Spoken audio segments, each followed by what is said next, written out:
Hello দর্শক, কেমন আছেন সবাই? আশা করি সবাই ভালো আছেন। বন্ধুরা, বরাবরের মতো আমি আছি তোমাদের সাথে। বন্ধুরা, আজ আমরা আলোচনা করব মেয়েদের পিছনের রাস্তা দিয়ে মিলন করলে কি হয় এবং কেমন লাগে। বন্ধুরা, মেয়েদের পিছনের রাস্তায় মিলন করার ইচ্ছা অনেক পুরুষ মানুষেরই থাকে, তাই মেয়েদের পিছনের রাস্তায় মিলন করা নিয়ে নানান রকম প্রশ্নের উৎপাত হয় ছেলেদের মনে। যেমন মিলনের মজা কেমন পাওয়া যায়, কে বেশি মজা পায়, বা পিছনের রাস্তায় মিলন করলে কোনো সমস্যা হবে কিনা, এরকম হাজার প্রশ্নের উত্তর দিব আজকের এই ভিডিওতে। তাই আমার সকল বন্ধুদের বলবো ভিডিওটি না টেনে শেষ পর্যন্ত দেখতে।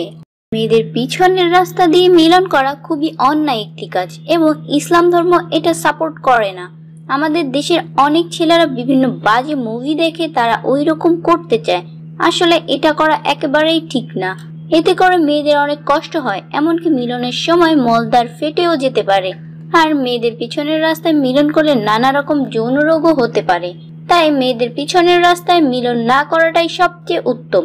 বন্ধুরা, আপনারা যারা মেয়েদের পিছনের রাস্তায় মিলন করতে চান তাদের উদ্দেশ্যে বলবো, মেয়েদের পিছনের রাস্তায় মিলন না করে বিভিন্ন রকম পজিশন বা আসন রয়েছে, আপনারা চাইলে সেই সব অঙ্গগুলো ট্রাই করতে দেখতে পারেন। আর ওইসব আসন নিয়ে আমার চ্যানেলে বিভিন্ন ভিডিও দেওয়া আছে, চাইলে আপনারা দেখতে পারেন। তো বন্ধুরা, আশা করি ভিডিওটি ভালো লেগেছে, আর ভালো লাগলে একটি লাইক দিয়ে দিন এবং চ্যানেলটি সাবস্ক্রাইব করতে ভুলবেন না। দেখা হবে পরের ভিডিওতে, সে পর্যন্ত ভালো থাকুন, সুস্থ থাকুন, ধন্যবাদ।